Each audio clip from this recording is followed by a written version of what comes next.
Welcome to the Wise Take DFS podcast. I am your host, CK013. You can find me on Twitter at CK_013. And I'm joined once again by one of Wise Take's finest DFS analysts, Mr. KamG333. You can find him on Twitter at KamG333. Cam, my man. I think as a team, you in particular, I'll give you that. But as a team, I think we had a pretty good day overall with the content, the recommendations. A little pat on the back, I think we deserve. Shout out to Cammy. The top stack today was the Indians, who went the F off. But I mean, all the teams we were on today, the Cardinals and Pirates game we said was kind of sneaky. The Padres even put up some runs already. And of course, Cam's Indians, obviously Cam's Indians tonight anyway, went out there and balled out against Odorizzi, man. I think it was a pretty good call overall. How you looking tonight? Pretty good, right? Yeah, I mean, as long as something wacky doesn't happen in the later games, I should be having a pretty good night here. I played a little lighter than, actually kind of a lot lighter than I normally do, which sucks. The worst day to go light. Yeah, it's fine. There'll be days where I'll go light when I don't like the slate either, and then I'll lose all my money, and then I'll be happy. So it'll even out, but. Yeah, I mean, I was pretty confident in the Indians' bats. I just wasn't super confident in the pitching today. I knew I didn't want to pitch. I didn't want to pitch the higher price guys because I didn't like their ceiling at the price that they were at. So I went with Quintana, who I wasn't in love with. Like I said yesterday on the podcast, I never feel good about pitching him or having him in my lineups, and he was in my lineups, which is part of the reason why I went really light. But he ended up pitching well, like a lefty versus the Mets, like we all know, pretty much a lock nowadays. And then this Bieber kid was pitching really well until that last inning, and then he just gave up back-to-back home runs. But at least they were solo, and they took him out of the game, and he could finish with like 14, 15 DraftKings points. So I'll take that, and mixed in with a couple Cleveland home runs and 8 runs and some Cardinals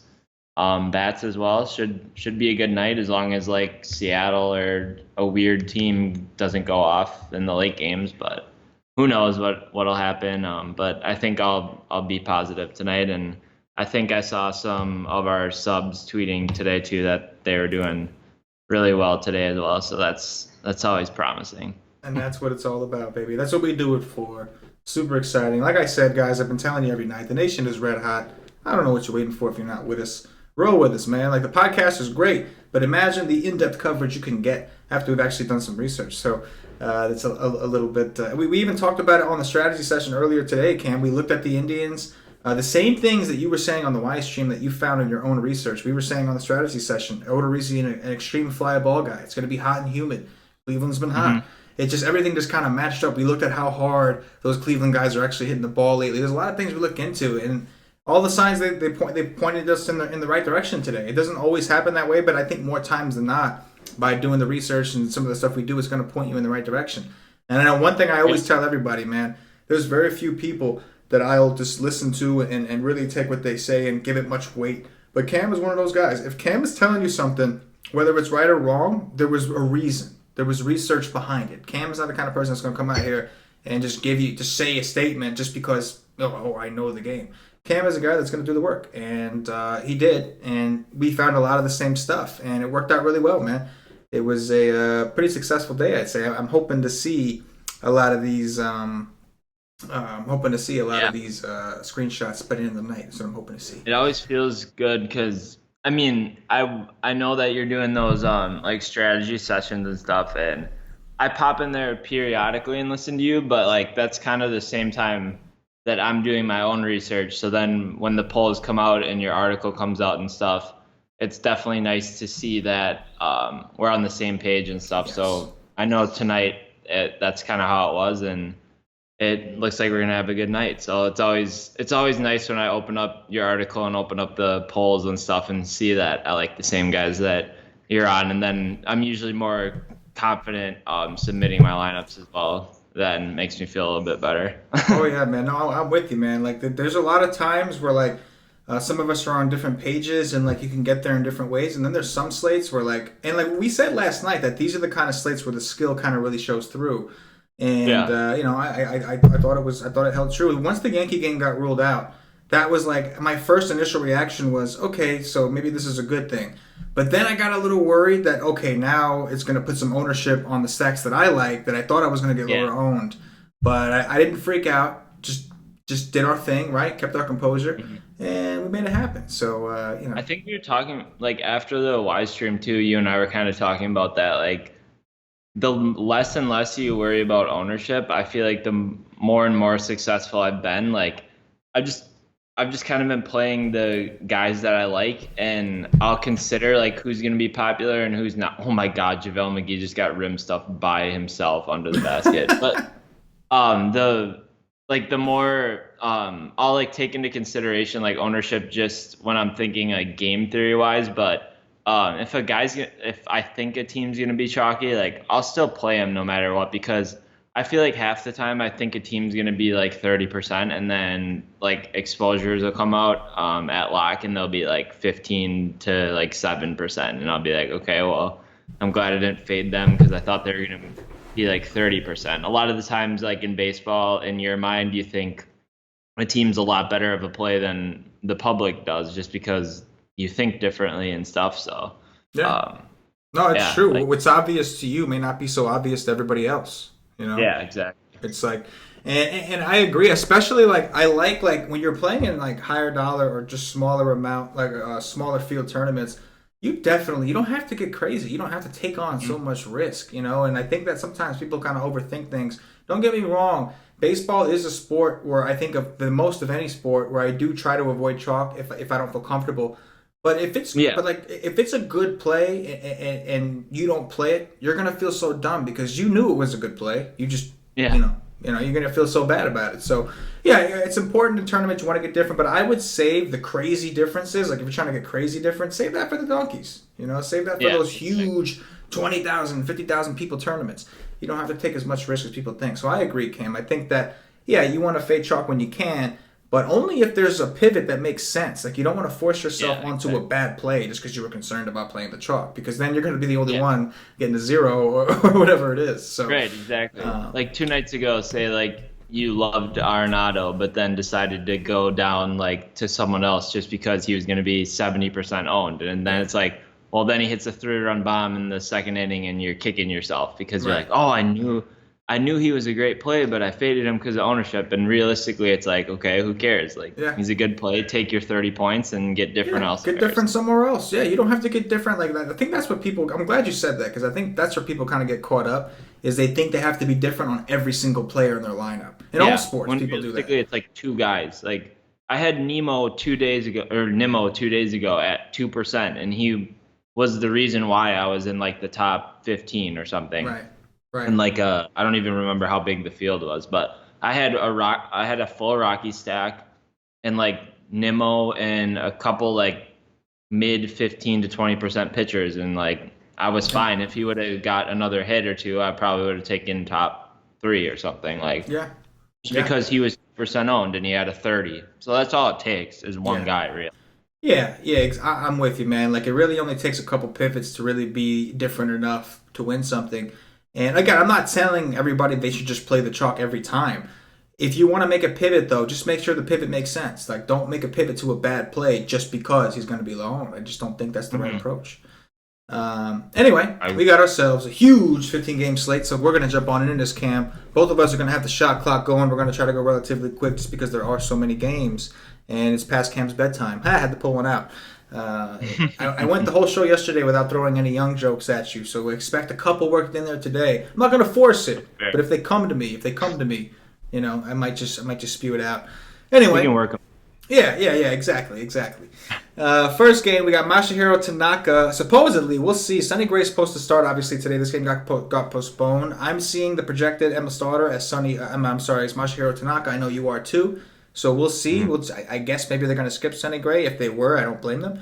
But Masahiro Tanaka, the New York Yankees, visiting Andrew Kashner. He was supposed to pitch today. So of the Baltimore Orioles, it looks like the total in this game is preset at 9.5. Baltimore plus 155, home underdogs. It's going to be warm and humid yet again, about 80 degrees, 77% humidity, but it does look like we may still have more rain.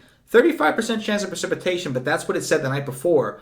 And then we woke up and it was all of a sudden Storm City over there. So we'll have to keep an eye on the weather tomorrow. Assuming the game does play, Cam, what are your thoughts here? Yeah, I mean, this is literally the same exact spot as we were gonna have today with Baltimore. So you can take it as you want. You can play it the exact same way as you're gonna play it today.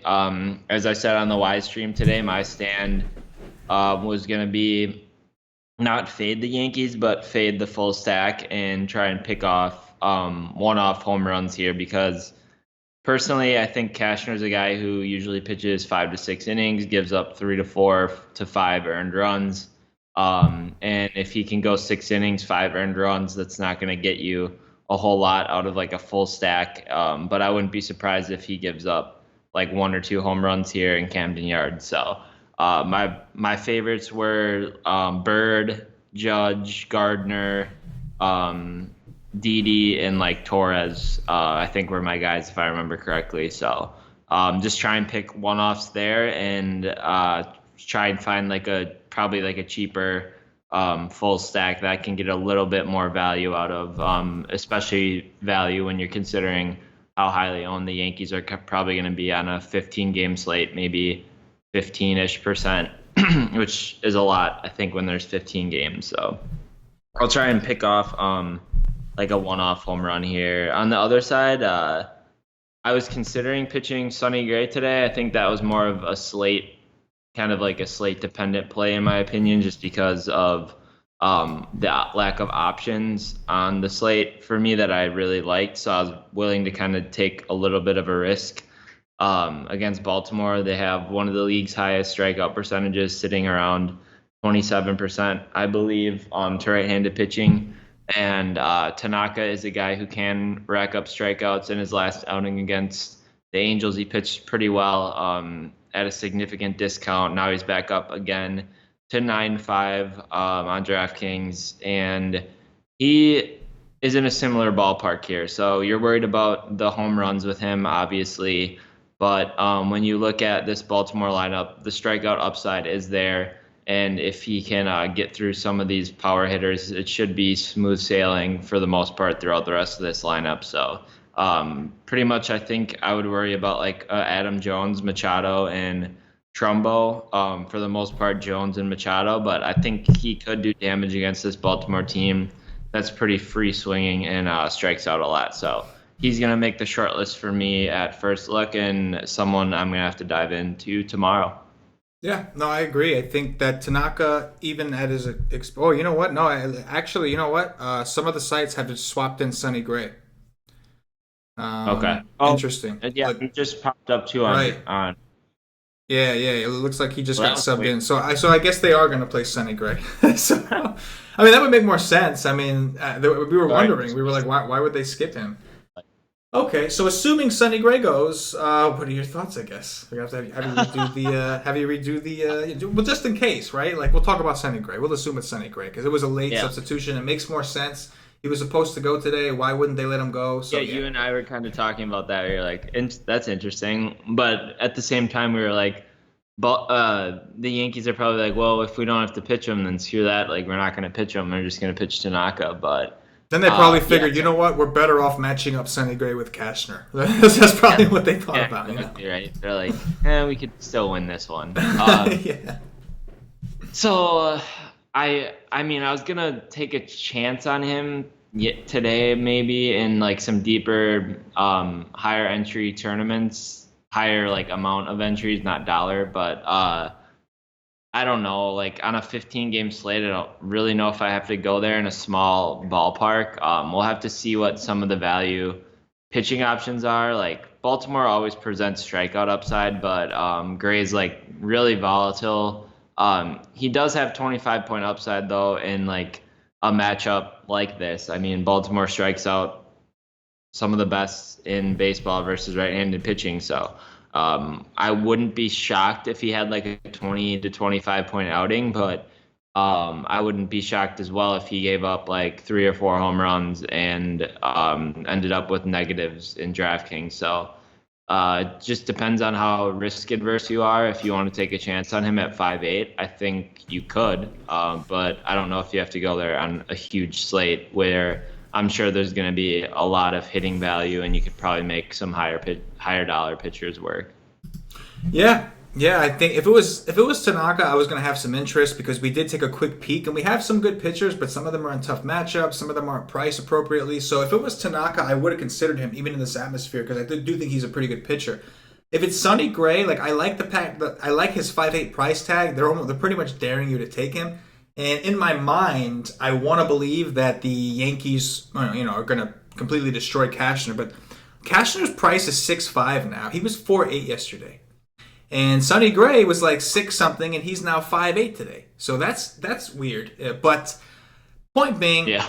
the Yankees has, like you said last night, the Yankees have never really had success against Cashner. Like we looked at the strategy session, and he's actually done really well against the Yankees. I do believe Cashner's a little worse this year, so I still think some of these Yankees are in play. I do like Aaron Judge, who is better against righties in my opinion. When it comes to him and Stanton, if I can't play both, I'll play Stanton against the lefty. I'll play Judge against the righty. That's just when you look at the numbers, that just kind of pops out.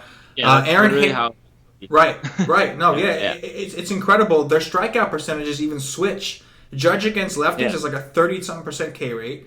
Stanton against righties is 30-something. It's weird, right? Like it's like they're like the same. They're like the same player, like versus the opposite hands. Right, Like Judge right. had over a 300 ISO versus righties, and like Stanton's 300 versus lefties, and like they both strike out just the same amount but opposite hands. And it's like I hear some people like questioning like, oh, is today a Judge day and is it a Stanton day? And it's like it's literally the easiest decision to make if you just look at the numbers. Like I don't understand like how hard of a decision it is. Is it a lefty or a righty pitching? That's it. It's the easiest thing for me ever, and I don't even understand it. But Sano just hit a home run for the Twins. Yes, Hopefully he did. Bieber is out. I think he I'm got pretty pulled. sure he's out. I'm pretty sure he got pulled after that last inning when he got roughed up a little bit, so he should still be in line. Just hope that Cleveland bullpen, which you've been telling everybody for a while now, that bullpen is Dude, bad. they're fucking so bad. Yeah, man. You've been telling everybody for a little while now that they're bad. But yeah, going back to the game, I think that I wouldn't play Cashner by any means, especially not at 6'5". Yankees should be popular yet again, assuming this game plays. And it's going to be hard not to go here for bats. The hitting environment is just too good. I don't think I have any interest in Gray. I think I do have some interest in Baltimore because I can get exposure to this great hitting environment at less ownership by going with the Baltimore side on the other ones. Adam Jones stands out to me as a legit play. I could play Jace Peterson if he leads off, only because he's 2.7 on DraftKings. And I think Machado and Trumbo, that's probably the extent of my interest. I don't mind taking a Chris Davis or a Pedro. They just don't look very good to me this year. And Trey Mancini looks lost. So that's kind of where I would stick. The Yankees, usual suspects. Judge, like you said, Bird's in a great spot. I do like Didi and Hicks a lot as well. So also, we'll see. Gary Sanchez probably won't play if Sonny Gray pitches. They've been playing Gray's like the one guy. He has to have Romine or whatever. So if Gary's in there, I love him. If not, but I don't expect him to actually be in there though. So whatever. Yeah. Moving on, Tyler Chatwood of the Chicago Cubs visiting Zach Wheeler of my New York Mets. The total here is 8.5. The Mets plus 110, home underdog, 78 degrees, 70% humidity. Seems like another pretty good hitting environment. Very similar weather, except only a 10% chance of precipitation. Big ballpark, though. That's the main difference. What do you got here? Yeah, I mean, I never pitched any of these teams. The Mets are a really weird team because they've actually been pretty good versus right-handed pitching the last couple of weeks. So I think they're kind of like a sneaky team. Not like the best environment by any means, but they've been really good versus righties. And Chatwood's not a good pitcher. Not sure how much ownership they'll garner here with the 4-1 run total, but I'll definitely have a lot of interest in like Nimmo, Asdrubal Cabrera, Conforto, and right when we started talking shit about Jay Bruce, he's actually starting to hit the ball pretty hard again. So don't mind him either. Those 4 at the top, 1 through 4, I think will be pretty low owned, and they're in a good spot against Chatwood. I just don't like the ballpark for them, obviously, but those 4 are definitely, I think, in play tomorrow. And on the other side, I'm not going to be pitching Wheeler either, but you could definitely take a look at some of these lefties. Zobrist today was someone who looked really good, hitting the ball hard to all fields, and that's something I look for. And he had like 24 DraftKings points. I think he's in a similar spot. It looks like tomorrow versus Wheeler. So I think you could definitely play him at second base or outfield. Schwarber, I like too. Rizzo, Chris Bryant, and like a Javi Baez, I think are all good as well. Not sure how high I am on like a stack, but I think a couple of these guys would make like a good fill in, like a one off or something. But yeah, I don't know how much I love like a full stack of these guys. Yeah, interestingly enough, Wheeler at 6K is somewhat interesting to me. If this wasn't the Cubs, I'd have more interest. The Cubs really aren't striking out a lot this year like they were last year, so that and the weather is gonna kind of worries me a little bit. But looking at Wheeler, his strikeout upside is pretty solid. He's got about a 9.5K per nine this season. He's got a 10.3 swinging strike rate, not elite, but it's not bad. His ERA stands at 5, but his xFIP is only 3.85. His left on base percentage is really low at 66%. And his BABIP is a little high at 330, so it seems like he's been on the wrong side of variance a little bit lately. Again, I don't like the atmosphere. This seems like a really good hitting atmosphere, and I'm not trying to test him out against the Cubs. If this was a weaker opponent, I think I would have interest, especially at 6K. But seeing as how he is against the Cubs, I'm not sure. I do think that the Mets bats are very interesting here. I agree, Cam. They've actually been heating up. It started against your Brewers. They did lose most of those games, but they were putting up massive runs. They were just giving up massive runs also. Like those games were crazy high scoring. So since then, they have kind of carried it. Even against Atlanta, they were able to score some runs against bad pitchers. Obviously, they never really hit Tehran well, but they still managed to pull out the win that day. So I do think Tyler Chatwood doesn't have a lot of K upside. He's a righty, and the Mets have a lot of decent lefties, and when they're heating up, they're a team you could play. Literally, the 1 through 4, Mesoraco, if he's in the lineup, has been hitting a lot better since coming to the Mets. And even Ahmed Rosario at the bottom of the order there has been heating up a little bit. You can see it in his price. Yeah. His price has come up a bit. So I'm with you. I think the Mets could be a little sneaky. It's a great hitting environment. I think the Cubs are fine. But I also want to dig in tomorrow and check out some profiles. I want to see how Wheeler has done against the Cubs in the past because I think Wheeler does have some upside. And again, at 6K, if he gives you a 12, you're like not dead. If he gives you a 15, you're kind of happy. Anything more than that, and you're doing backflips. So it may be worth a quick look. But again, I don't really like picking on this Cubs offense this year. They're not striking out like they were last year. So the only guy, any real sample against Wheeler is Hayward, and he is batting 381 and 21 at bats, 8 hits, 2 doubles, 2 homers. But everyone else is under like 6 at bats. So. Yeah. Kind of hard to tell there. Tough to say. Next game, Jaime Garcia, the lefty from the Toronto Blue Jays, visiting Blaine Hardy, the lefty from the Detroit Tigers. Total here is 9. Detroit is minus 105. They are slight underdogs here. 70 degrees, 72% humidity. Does look like we have some winds blowing out to right field at 14 mile per hour as of now. We'll see if that changes tomorrow. In the meantime, Cam, what do you think?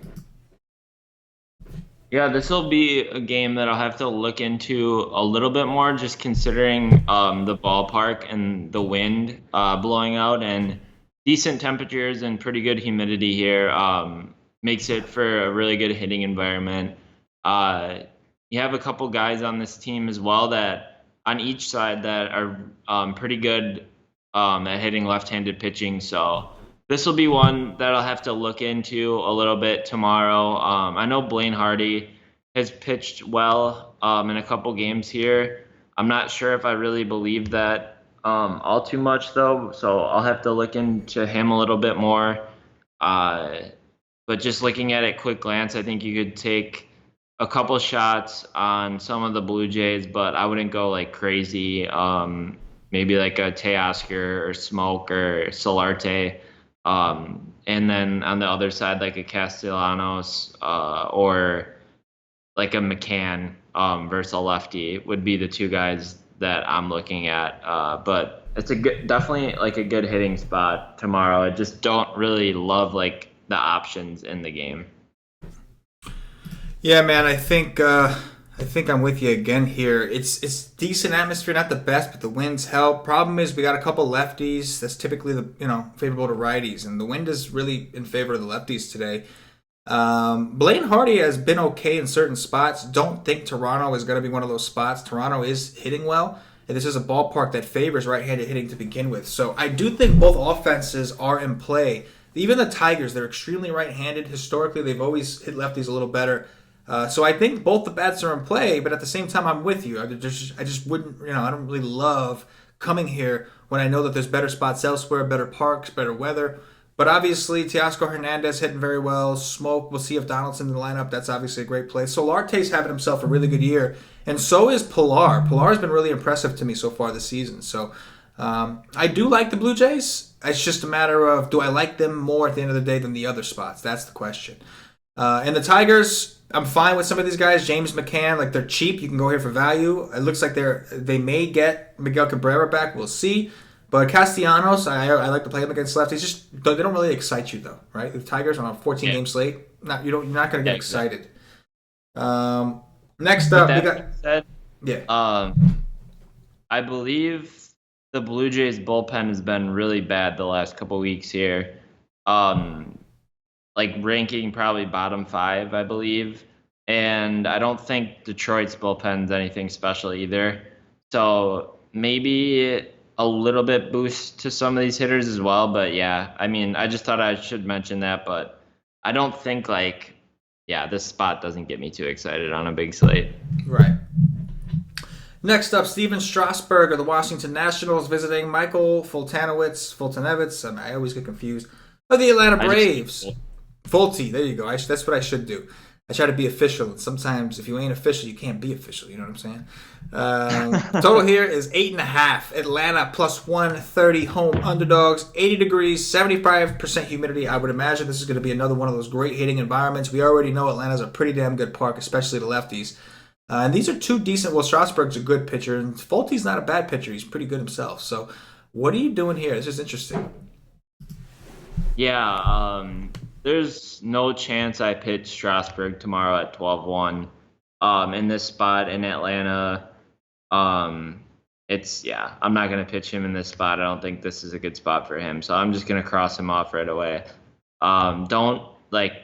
Freeman has really good numbers off of him, and he's probably going to go really low owned tomorrow. Just the fact that he is facing Strasburg, I think a lot of people will just kind of cross him off with that matchup and look for some other guys that are in better spots. But when you consider how good of a hitter Freeman is, and he's been hitting really well the past week or two here, so he's definitely in play, and I think he's a really good candidate for a low-owned home run tomorrow. So definitely don't overlook Freeman here just because he's going up against Strasburg.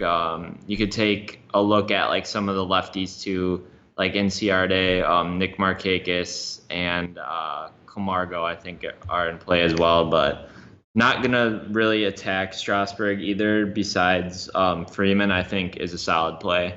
On the other hand, Fulte versus the Nats. I think Fulte's a little bit of an improved pitcher this year. Just he's increased his velocity on his fastball, making him, I think he's thrown 97, 98, which has helped him out a little bit this year, I believe. So that's definitely something to consider, but I think Harper, nice. I think Harper, Adams, Soto are pretty good candidates here for one-offs, but I do like Harper in this spot as well. For me, it's probably just the two studs in this game, and maybe leave it alone other than that. But Harper and Freeman are probably my two favorite plays, and probably only plays. Yeah, it's interesting, man. I'm with you. Freddie Freeman has really owned Strasburg so far this season. He's got a 357 average, a 381 ISO, and a 475 WOBA. He's 15 for 42, 4 home runs. He does have 13 strikeouts, but 4 home runs. That's pretty impressive. 4 home runs and 4 doubles at that. So, yeah, I think Freddie Freeman going to be a nice contrarian, low-owned play. It's a great ballpark, great hitting environment. I'm with you. I don't want to pitch Strasburg in this situation. I'm not paying 12-1 for a guy that's going up against a team that he's had struggles against in the past in a ballpark that is not only favorable for left-handed hitters, but also has really good weather for hitting in general. Very hot, very humid, and a small park. It's not a good combo. I would have interest in Fulte at 8-4. I don't mind the price. My issue is, obviously, he's in that same ballpark, the same hitting environment. I don't like the fact that he has an 8.8 swinging strike rate. That doesn't make sense when you look at his 10.35 K per nine. And he's got a high strikeout rate this season. It doesn't make sense that he's got an 8.8 swinging strike rate. That's a little worrisome. And the other thing I don't like about him is he's got a 39% ground ball rate. Gives up a lot of fly balls. So I am a little worried about some of these lefties. We know Fulte is very good against righties, but he does struggle a bit to lefties. So I think Soto, Adams, and Harper are definitely interesting.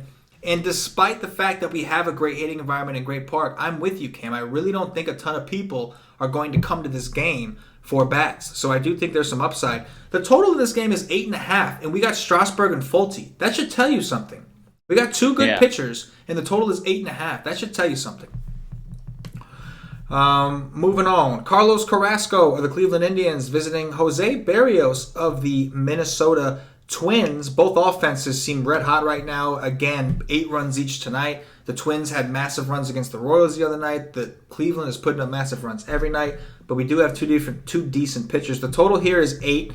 Minnesota plus 115 home underdogs. Going to be about 78 degrees, 60% humidity. So that part sounds great for hitting once again. The problem is, as of right now, looks like we have 12 mile per hour winds projected to be blowing in from center field.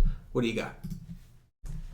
Yeah, so this is interesting. Like this is an awesome game because so you get Carlos Carrasco on the road where he's pitched better historically throughout his career, which is a plus for him. That always is a box that you want to check off. And he's pretty much owned this Minnesota team as well. 112 at bats versus them, 214 average as a team. With really the only person doing any sort of damage against him is Brian Dozier, who is 6 for 29, but 3 of those hits are 6 homers. So looks like Carrasco's in a really good spot here with the wind blowing in, and considering that he's on the road. So this is a good spot for him, first look. And then Berrios, on the other hand, is another guy who is at home, which checks another box. You always like him at home because he pitches better at home. And then he's owned this Indians team, right? So 73 at-bats, 151 average versus all these guys currently on the roster. So the highest guy who's batting against him is Lindor, 12 at-bats, 3 hits, 1 double. So looks like a good spot for both of these pitchers. And the problem is they're going up against 2 pretty hot offenses in a good hitter's ballpark, which is a little concerning. But I think when it comes down to it, I usually give the edge to the pitchers who ultimately, if you have the talent like both of these guys, if they're on, they'll just be able to be on. So I'll favor these 2 guys. And if I had to attack one of them, I think somewhat of a sneakier play would be if you could this would be really lucky, but if somehow Carrasco got pulled late or earlier in the game, if somehow they were able to kind of work his pitch count and stuff, that's solid as hell. Then you could get to that Cleveland bullpen, which has been really bad. That Muniz shortstop guy for the Cardinals just hit a 3-run bomb. Walk off, huh? He's on the cheat sheet. Wink. Wink, wink, wink. I gotta go get some water. I'll be right back. Yeah, go ahead and do your thing while I talk about this game. I'm looking at it now. It looks like Cam is right. Berrios has had a lot of success so far in his early career against these Cleveland Indians. I mean, they are red hot right now. That's a little worrisome. But in 2017, he put up a 24.85 on DraftKings. He was only 5-5 that day. Wow. 7 2/3, only 4 strikeouts. That sounds about right. We know Cleveland doesn't strike out a lot. Earlier this season, he was 11K against them. 23.95, 7 innings, 5 strikeouts. So they seem to have a hard time hitting his pitches. I do think Berrios is in play, even though the Indian zoos terrify me. They are very red hot right now. But the big thing is Berrios has played a lot better at home this season. That's kind of been the big thing. Lindor double dong. Oh, yeah, just got that. But yeah. So, I think Berrios is definitely an option. And the same thing for Carrasco. I know it's a good hitting environment. The wind blowing in helps if that remains. And the same thing with Carrasco. Carrasco has not been as good this year by any means. Something seems wrong, but he's dominated the Twins in the past. Earlier this season, he put up a 27. Going back to last season, he put up a 26, a 27, and a 46. So he's really dominated the Twins.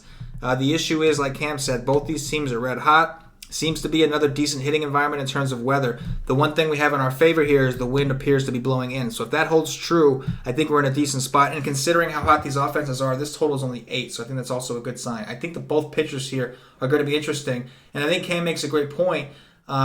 Even if people don't play these pitchers, I don't think they'll play the offenses either because they're not going to want to pick on these pitchers. And one thing we got to keep in mind, I think both bullpens are bad, but Cleveland's has been exceptionally bad. So that's worth noting. Next up, we got Chris Sale of the Boston Red Sox visiting Garrett Cole of the Houston Astros. Wow. Talk about another marquee matchup. Total here is 7. Houston minus 120 at home. If they open up the roof, these are going to be great hitting conditions. 92 degrees, 53% humidity, 12-mile-per-hour winds blowing out to center. The problem is it sounds like that's kind of hot, and Houston may elect to close the roof. So we'll have to wait and see tomorrow. What do you think, Cam? Yeah, I kind of said on the podcast last night too. I feel like they definitely are a team that will like close the roof because they rely on their pitchers too. So like I feel like they'll always kind of favor like the pitcher's environment rather than the hitters. I know like some teams are kind of the opposite. They'll try and like play to their advantage, but this is interesting because like Houston is one of the hotter teams versus left-handed pitching, and Boston's obviously one of the hotter teams versus right-handed pitching. So it's kind of like two stud pitchers going up against two really hot offenses lately. So it's definitely an interesting spot here. I don't really know who I would favor at first look. It's kind of a tough game to kind of pick here. Like you don't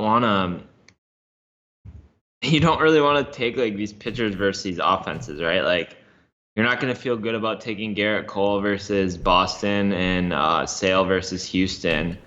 Maybe if I had to pick one guy, I would pick Sale versus Houston. Just maybe slightly like an easier matchup, especially if Mookie's back for Boston. But I don't know. This will be one that I have to look into. Because I think there might be some value in these pitchers because my guess is they'll have lower ownership than they have all year just based off these two matchups. And like these, we've seen it before with these aces. Like if they're just on that day, it doesn't matter who they're facing, right? Like if Cole has a dominant slider tomorrow, he'll strike out 12. Or if Sale has a dominant slider and change up and stuff, he'll strike out 12 to 14. Like it doesn't really matter. It's just kind of dependent on that day if they have their stuff. So I'll have to look into it a little bit more, but I wouldn't cross off these two pitchers right away personally. But if you were to just write it off, like I wouldn't blame you. Yeah, man, definitely an interesting approach. The two guys with the highest swinging strike rates on the season so far are going to be matched up against each other. Very interesting situation. Houston has been horrid to lefties, and even today, like okay, they're winning, but they only put up a few runs against Pomeranz, who I believe is bad right now. Yeah. So we looked at the numbers earlier. We saw Houston is really, really struggling against lefties. I will note that Jose Altuve has hit Sale well in the past, 8 for 21 with a homer. But the rest of the Houston guys haven't hit Sale well. And for Garrett Cole, it's hard to go off his history because we're seeing a different Garrett Cole this year. I do think I like both these pitchers. It's hard not to like Sale more, seeing as how, 1, Houston has been horrible. 2, he's actually cheaper than Cole. But in my opinion, so far this season, Cole has had the higher floor. I mean, we just saw Sale put up an 8 against Atlanta. that was a different circumstance. I'm not banking on that. But Cole seems to have a little bit of a higher floor at this point. Even in a game against Cleveland where he didn't look his best, he still got over 20 DraftKings points at the end of the day, and they will let both of these guys go. So I'm with you. I like these pitchers. Like these 4 pitchers we just talked about, I think are in play. Unfortunately, they all have tougher matchups. But I think I do want to roll with one of these 4 guys. It's just going to be which one. And I think part of that is going to be, do they close this roof? Because if this roof is open, I may have to take some chances with the bats just because of how great the hitting atmosphere is going to be. But yeah, I think these pitchers are interesting. I lean Sale also because he's cheaper and because I saw with my own eyes how bad Houston's numbers are against lefties. So I lean Sale and he's cheaper. But Cole, I can't rule him out either, especially if Boston's going to be without Mookie Betts again. If Mookie Betts plays, that'll make my decision a little bit easier because I do believe Betts is that good of a hitter that he's like a difference maker for me. But I would lean towards Sale as well, man. Next up, we got your boys, Cammy, the Chase Anderson of Cam's Milwaukee Brewers visiting Hector Santiago of the Chicago White Sox. Total here is 9. The White Sox plus 120, home underdogs, 63 degrees on the chillier side. 63% humidity, doesn't really matter because we don't have the heat, but 16 mile per hour winds projected to blow out to right field as of right now. What are you doing with your boys? Yeah, I really like this spot for them. Unfortunately, they're going up against a lefty, which they have struggled with compared to righties so far this year.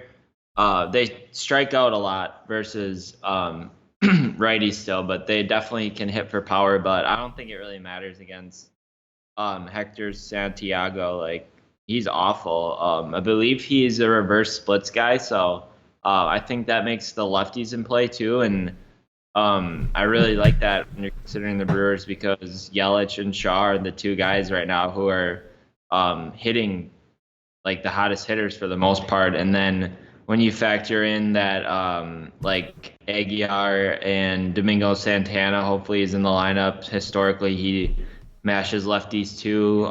Braun as well versus a lefty is always in play, although he is a guy that I kind of take ownership into consideration. I would rather play him if he's going to be lower owned versus a lefty, but I feel like his ownership kind of gets inflated just over the past like 3 or 4 years.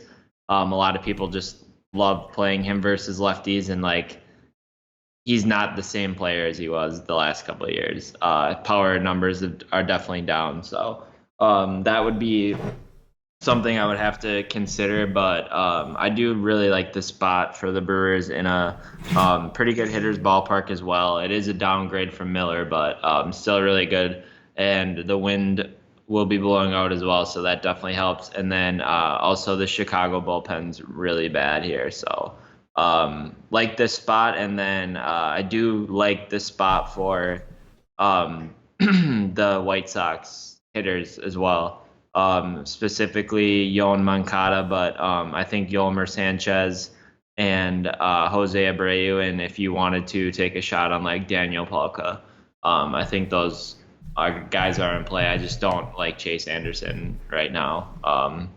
He kind of seems like he doesn't have it. So I don't think I'm going to and would probably attack him in this ballpark.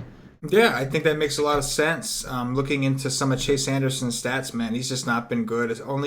He's not striking guys out. His swinging strike rate is 8.7. His ERA is 4.42. If that wasn't high enough, his xFIP is actually 5.38. His BABIP is extremely low, so we can't even say he's been unlucky. And his ground ball rate is 33.5 in a small park with huge winds blowing out to right.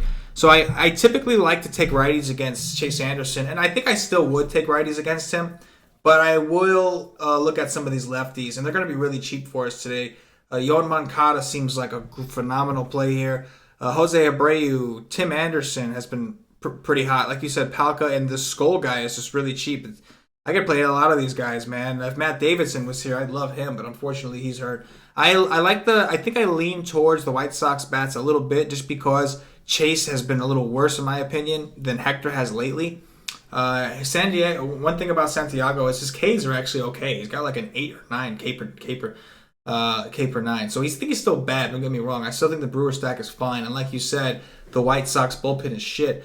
That's the one problem here with the White Sox is your Brewers bullpen is actually pretty good. You got a couple guys in there that could really stop a Yeah. game. So like, okay, say they get to Chase, I'm a little concerned with the upside after that, but Yeah. the wins help. Next up, we got Jameson Taillon of the Pittsburgh Pirates visiting Miles Mikolas of the St. Louis Cardinals. Total here is 8. St. Louis minus 140 at home. 92 degrees and 44% humidity out in St. Louis. Looks like another pretty good hitting atmosphere for this pitcher's park. What do you got? Let me see. Okay. um, yeah, I mean, I don't know. I don't think I go with Tyone tomorrow versus these Cardinals. I don't know. It's supposed to be 92 degrees in St. Louis. That's really hot, and this is somewhat. I mean, it's a pitcher's ballpark, but when it gets hotter, it probably turns to more like a neutral park, in my opinion. So I don't like love this hitting environment or pitching environment for these two guys. So I'll probably just stay away from Tyone. If he was a little cheaper, maybe I would consider it, but I don't think it's for me. I don't see a lot of upside here for him, so I'll just stay away. I think Matt Carpenter is definitely a good play, and like just some of these guys like Jose Martinez, Pham, Dexter Fowler, and this Munez guy, like I talked about on the live stream today, he kind of just continues to keep getting on base and is a cheap option at shortstop if you need one. So don't mind some of these Cardinals hitters. And then on the other side, like Mikolas versus Pittsburgh, I mean he's okay, but his price is he's at that price again where like I don't like that price for him in a matchup where he's not a strikeout guy to begin with, and he's going against Pittsburgh, who doesn't really strike out all that much. So I'm definitely gonna just pass on both of these pitchers, and I think I stay away from the Pirates bats. Maybe like a one-off with Meadows or something, but don't think I get crazy. Yeah, I'm with you, man. I think that I don't necessarily want to play Mikolas at 8-7 against these Pirates in this hitting atmosphere. Going to be a game where I think it's good for hitting. And at the same time, I don't really want to take any Pirates against him because that's kind of his deal, right? Pitching to contact, not getting blown up. So I don't see a ton of upside of Mikolas, especially when we have some other good pitchers on the slate. But at the same time, don't really want to pick on him either. Taillon at 6'8", I think I can pick on him. I don't want to play him necessarily. He did do pretty well against these Cardinals last time, but he was like 5'8" or something like that. It was kind of worth the risk. Now you need a little bit more production. Now if he gives you that 16, you're not as thrilled. You're okay with it, but you're not as thrilled. So I don't know. Maybe I'll come around tomorrow on that. As of right now, I think I prefer to play some of these Cardinal bats. Matt Carpenter just owns the Pirates. It seems like every time there's a Cardinals pitcher, Matt Carpenter has good BVP against him. So he's another dude that just seems to be hitting okay. I think that the Cardinals are okay. One thing I will say is Taillon is a lot better against righties, and we know the Cardinals have a lot of righties, so that could be something goes in his favor. I'll have to dig on this one tomorrow on tomorrow morning's DFS strategy session. Next up, we got this Frankie Montas kid of the Oakland Athletics visiting Ian Kennedy of those Kansas City Royals. Total in this game is currently 9. Kansas City plus 115. Home underdogs. 94 degrees, 38% humidity out in Kansas City. 10-mile-per-hour winds, but they're blowing from first to third. No real impact here. What are your thoughts, Cam? Yeah, so we were talking about it, I think a couple days ago, but I said I'll just stack Kansas City every single day for a month because once a month they'll go for like 10 with like 5 bombs. So tomorrow is a new month and it's June 1st, so I'll throw a lineup with them in and just continue to increase the buy-in for the Royal stack until they go off eventually. So, but in all seriousness, this Montas guy, he looks like he has a really good fastball, a plus slider as well, and a changeup here. So 3 pitches that he can throw, 2 really good ones as well. But the first start out was against, dang, this is a good game, this final. The first start out was against Arizona. So that was a really good matchup, especially for a right-handed pitcher with some pretty good strikeout stuff. But this isn't a good matchup really in terms of like strikeout upside against Kansas City. They just don't really strike out all that much. They have their games where they do, which is kind of weird, but get in there. Damn it. Oh my God. Hold on. Bang. Oh my gosh. So I don't hate this spot for Montas. He's going to be a guy that I'll have to look into a little bit, but it looks like he has good stuff. But I think with this weather, you can definitely take like Moose or Sal Perez or something. But those would be the main guys I'm looking to target him with. Um, on the other hand, Ian Kennedy against Oakland. I do like the spot for Oakland. I've talked about it a couple of times. I like targeting them in like better hitting environments when they're not in the Coliseum and it's like 60 degrees. So, oh my God. So I don't mind him, or I don't mind this team in this spot versus Ian Kennedy. I think this is a boost when it's almost 100 degrees in Kansas City. We see the ball fly out a little bit more.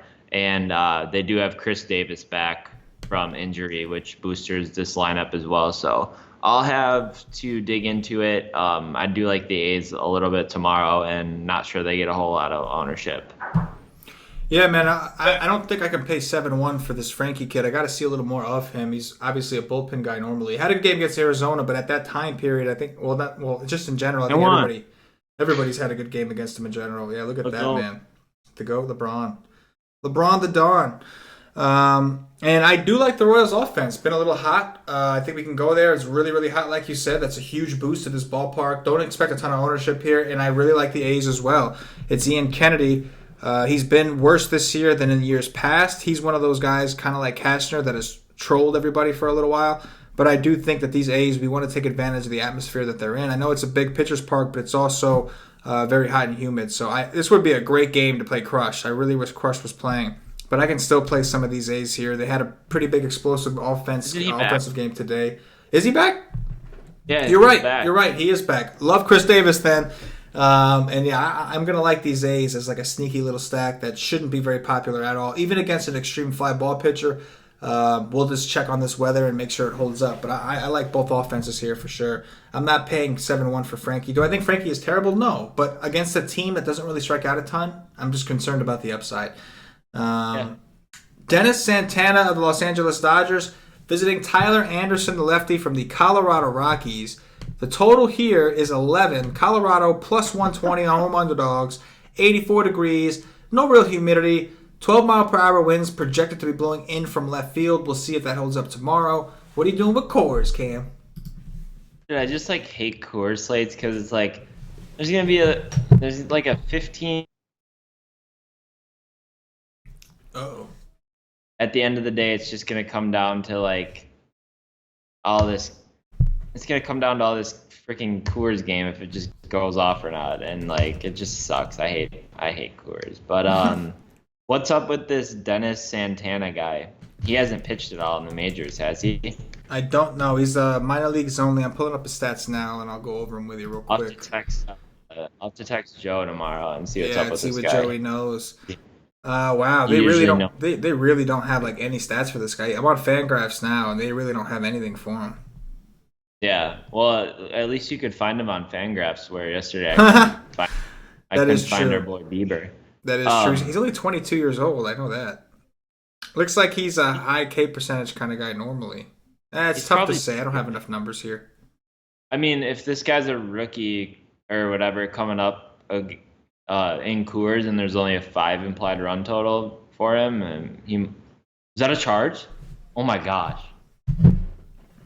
This is insane, dude. Wow, pull this out. So I like these Dodgers bats. Like going up against Tyler Anderson. I've talked about it a lot here in the last couple of weeks, but that is a close call. Are you watching the game at all? Yes. LeBron just slid over. That was close.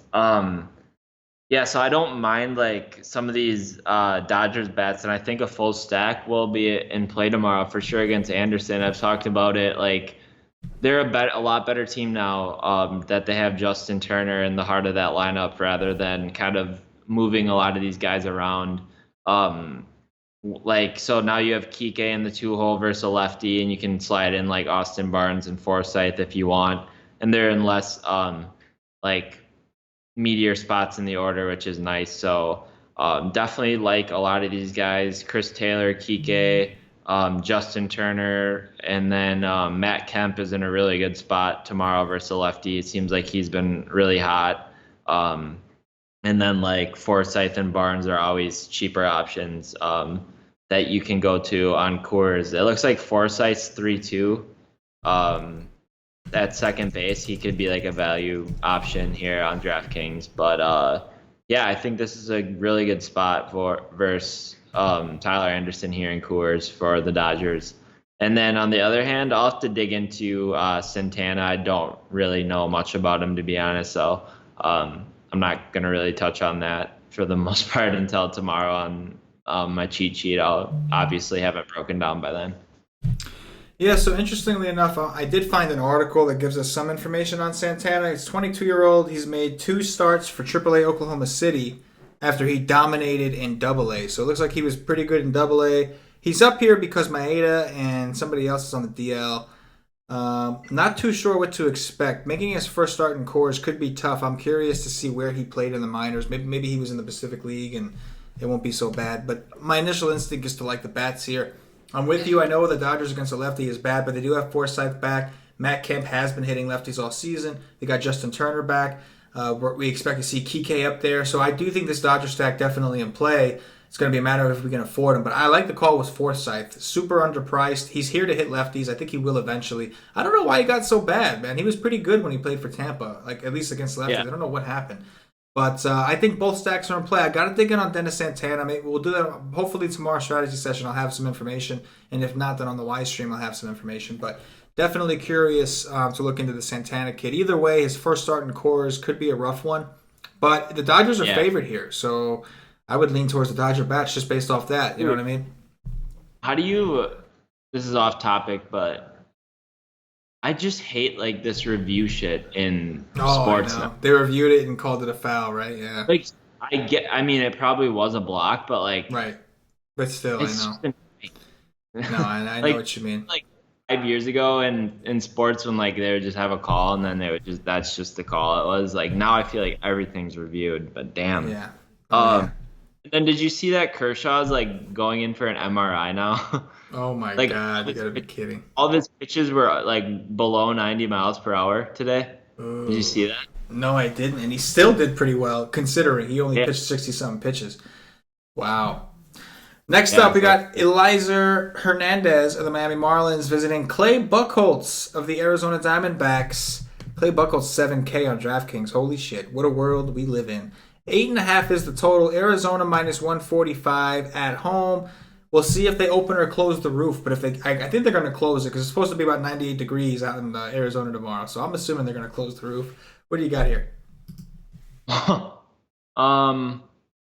I'm not going to touch either of these pitchers here. I guess it could be tempting to like maybe take a shot on this cheap guy just because of the matchup for him against Arizona. Like he hasn't pitched terrible, right? I would have to look into some of his advanced stats just because I feel like a lot of these like Marlins guys kind of get like their expected numbers are a lot worse than how they actually perform just based off of Marlins Park. So now going into Arizona, I could see him probably getting touched up a little bit here now that Arizona has some of their get in there. Oh my, yes.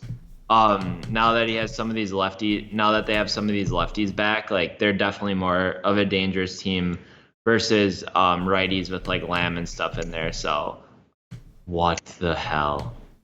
Oh, dude, fasten your seatbelt. This is gonna be a good ending. So yeah, I don't have like a whole lot of interest in these pitchers at all. I'm not gonna play the Marlins bats on a 15-game slate. And I think a one-off for Arizona is fine.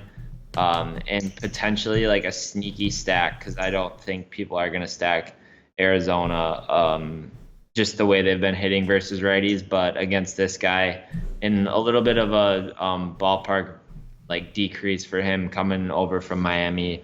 It might be a decent spot to take some hitters against him, so I'll have to look into it tomorrow. Yeah, man. Initially, I would have interest in Eliza Hernandez, even though I don't believe he is a good pitcher. I would have had interest just because of his price, and the D-backs have been so bad. But they've actually been turning it up a little bit. The D-backs starting to come around. They got Lamb back. Paul Goldschmidt has been kind of on fire. He's hitting home runs, finally getting going. I agree with you. I think that maybe people don't realize the D-backs have been heating up, and I do think we could look at the D-backs as a sneaky stack against Eliza, followed by a bad bullpen at home in a pretty good ballpark. Although it hasn't been so great this year, I'll acknowledge that. Clay Buchholz, I'm not touching at 7K, but I don't think I want to take too many guys against him. I can go for a Bohr or something like that, but I just don't really get excited about playing against Miami.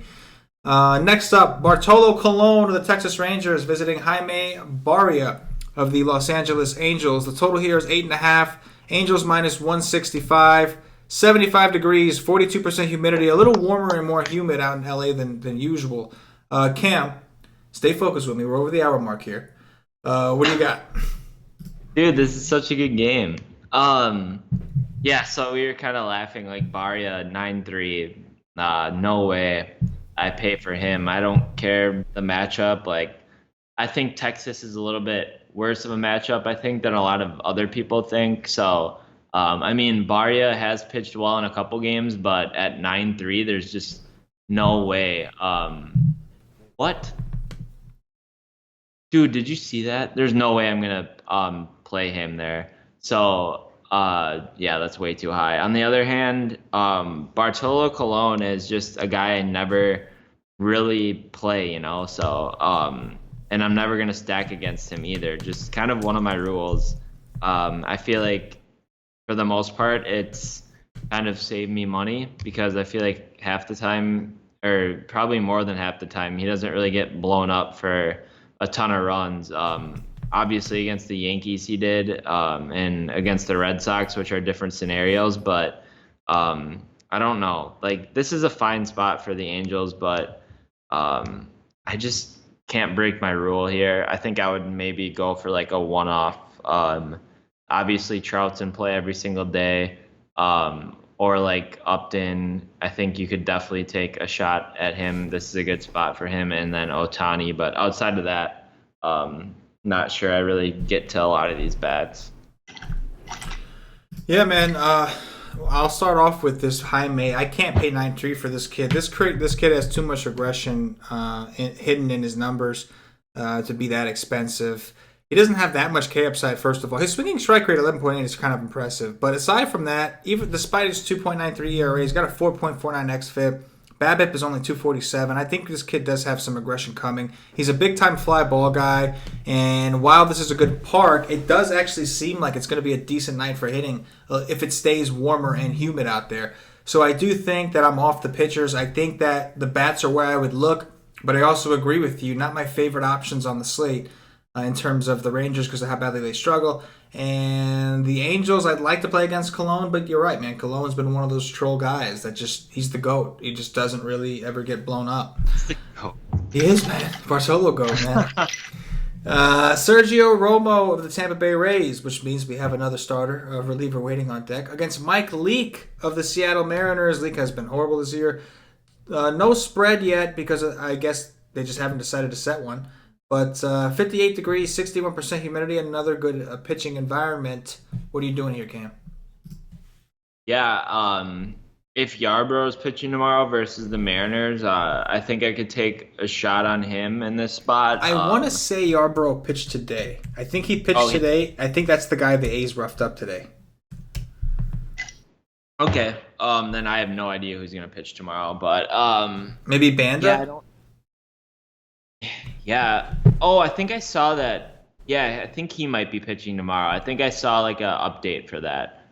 Oh my God. But yeah, I'll have to look into that tomorrow when we get like more definitive news. But obviously don't take Romo even at 4K. But I do like the spot for the Rays. They're actually top 5 the last 2 weeks in a lot of hitting categories versus right-handed pitching. And then getting a really good matchup here against Mike Leake. So I think the Rays can be somewhat of like a sneakier late night hammer stack that can provide you a lot of value if you need it. On a slate like this, a lot of these guys are under 4K, mid 3Ks, and some of them are low 3Ks. So just with the way they've been hitting righties, I think it's a pretty good spot for them. I know the ballpark sucks, but it is what it is. And against Mike Leake, I think anything can be done. So don't hate like a contrarian, low-owned Rays team here tomorrow. Yeah, I think the Rays have been one of the hotter offenses. I think they're okay against Leak, who's been terrible. On the flip side, we can dig in and see how they profile because it is a good atmosphere. And Leak is only 4.8, so if we're hurting for a super cheap guy, we could take a look, especially because if it's Banda, I don't think Banda's very good, and I think Seattle could hit Banda. So I kind of like both sides in this game, but I don't love either side, if that makes sense. So I'm going to have to take a look tomorrow on the strategy session and really dig in. But my initial instinct is to like some of these Rays against Leak. Leak has been horrible this year. And the Rays, like you said, they've been one of the hotter offenses out there. Next up, Tyler Mahle of the Cincinnati Reds visiting Walker Lockett, who I don't believe has a price. At least I don't see one right now. Or the San Diego Padres. I'm assuming we don't have a spread. We do have a spread. 8 is the total. San Diego plus 100 at home. Know anything about this Walker Lockett kid? What?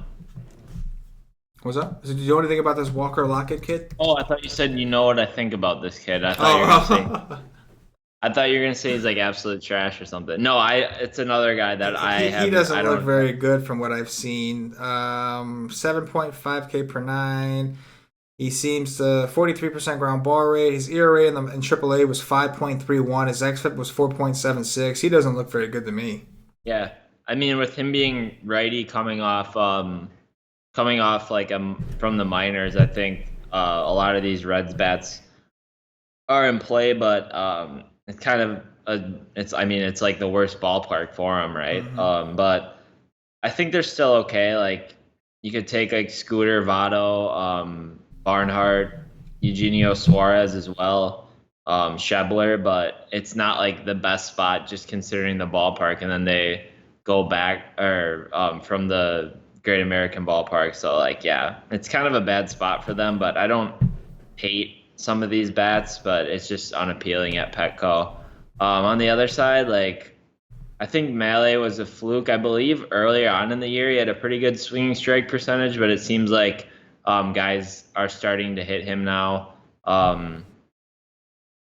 Yeah, it's fine too. Like I don't love these Padres bats either. They were in a good spot today, and a lot of these guys that you had written up have like double hit games as well, and Villanueva hit a home run, but I just don't know if this is the spot for them tomorrow. Probably like some other value better on the slate. Yeah, I agree. If Tyler Mahle was cheaper, I'd have some interest. At 7.9, I agree. I think what we saw in the beginning of the year was kind of fluky. I don't love what I see in his numbers, but he does have some K upside. His swinging strike rate has taken a pretty severe dip, so don't think that's going to do it for me. He's kind of priced in a weird place anyway. Padres are okay. This was a good spot. I like them today against Chen.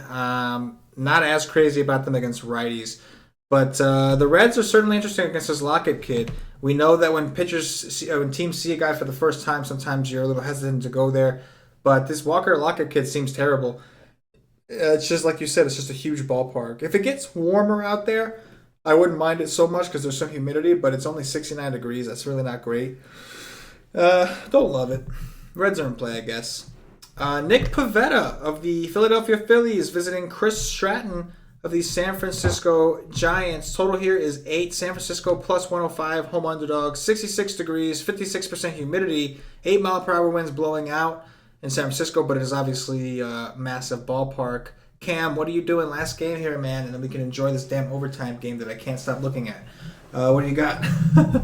Yeah. Well, thanks to JR, he really fucked that one up. Oh, man. Now the Golden State's starting to... Anyway. Pivetta for me tomorrow is in play. The only thing I'm just worried about, the length of the length he'll go in the game. I feel like I've pitched him a couple times and he's gone only like 5-ish innings. But this is a really good matchup, and he definitely has gotten his game together. Has strikeout upside, especially in this spot versus San Fran. So I definitely think he's in play tomorrow, and love the ballpark that he'll be in. On the other side, like this ballpark sucks for Philly. Definitely a big ballpark decrease, but think it could add a little bit of value for like a guy like Cesar Hernandez or Odubel Herrera. Potentially with that triples alley in right field, I could see those guys taking advantage of that. So I think the two guys at the top of this Phillies lineup would be the guys I have the highest interest in, and then like a Carlos Santana as well, and Nick Williams would be kind of secondary options. But the two guys at the top for me, along with Pivetta, would be my main targets in this game. Cross off San Francisco like I do on most nights.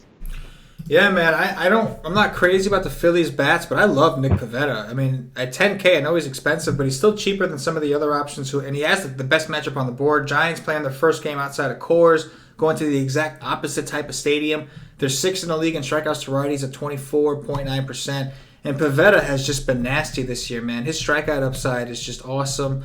Trying to pull up. It looks like FanGraphs changed their website around. I think that was the problem earlier.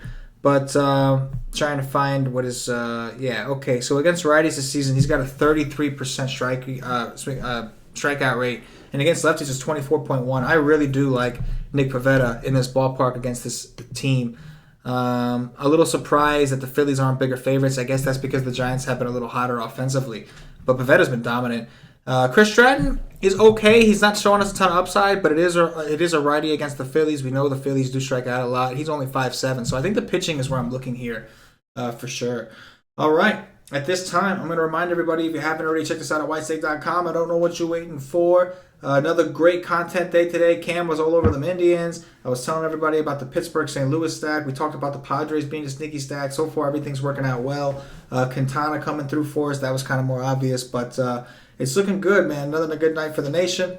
More to come. Don't know. Come get it. Articles, cheat sheets, cash game, GPPs. We do the Y stream 7 days a week before main slates, where we actually break down the slate after our research an hour and a half before lock. So it's basically a show similar to this, but obviously way more in depth. And we do that an hour and a half before lock for you guys. Whether you're here to learn, we have strategy sessions. We can show you how to do the research. We do that on early slates. On weekdays where there is no early slate. Tomorrow would qualify. We will be doing it tomorrow, but at 1:30 p.m. Eastern.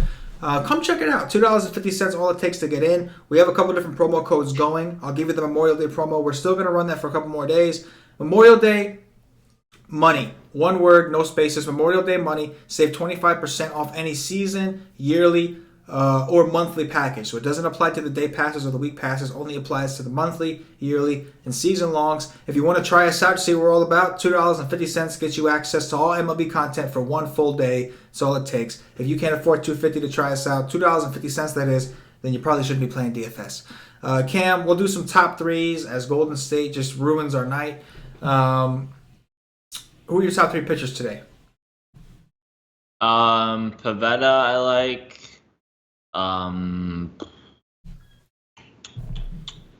Pivetta, Barrios, I think I'm gonna like tomorrow, and this sucks. Sale maybe. Yeah, it is kind of rough. For sure. I think I will go with. I'm going to go with Pivetta and Stratton. Stratton's kind of the cheaper guy that I kind of like here. I think he could strike out some of these Phillies. I am a little worried he's going to get hit, but it's a big ballpark. And then I guess I would go with, I want to say Barrios because he's the cheapest of those guys, but it's hard not to say Chris Sale when he's on the slate against Houston, so I'll leave it at that. Top three stacks, Cam.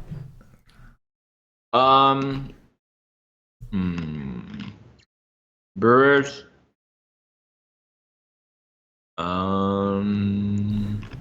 Damn, there's so many teams. Yeah, a lot I like of teams. the Brewers, the Nationals, and the Dodgers. Yeah, I like that. Actually, scratch that. Not Nationals, the A's. There you go. I was just going to say, I like the A's a lot. I like the A's. I like the Dodgers. And I guess I would say I can go with some Atlanta Braves. Well, you know what? I don't want to go with them because I would only do a mini stack of the Braves. So I guess I'll say the Royals against this Frankie Montas kid. But I mean, there's so many. There's so many games. Wow, it's gonna be a Tristan lot of. Thompson just punched Draymond in the face, I think. He just punched him. In the face, yeah. What? Draymond keeps chirping them for like I don't know what he's doing, but he just keeps talking shit.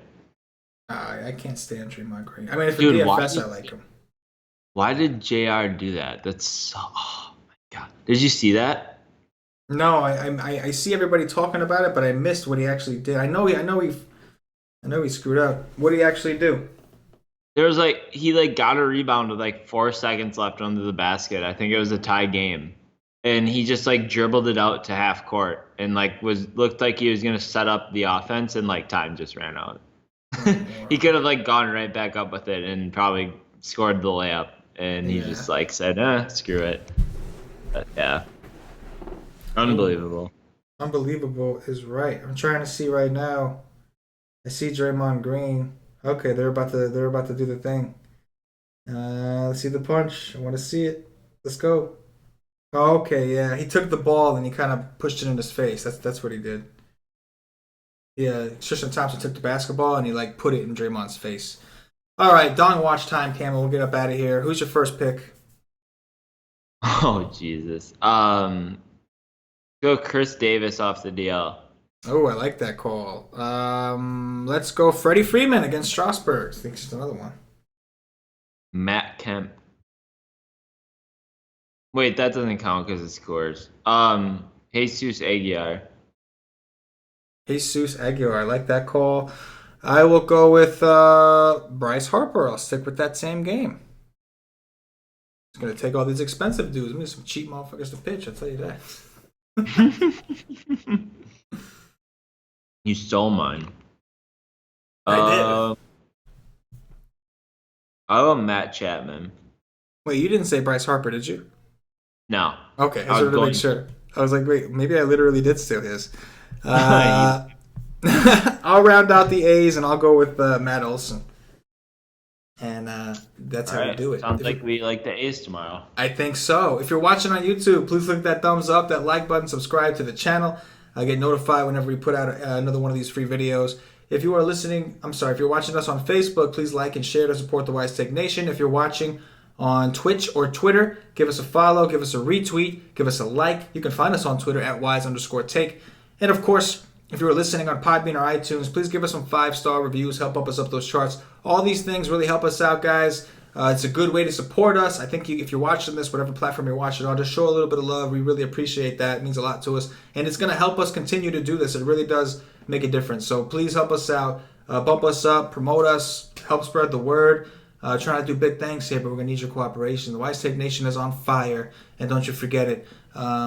So it's a good time to hop on board. For CamG333, for myself, the entire Wise Take Nation, as always, good luck.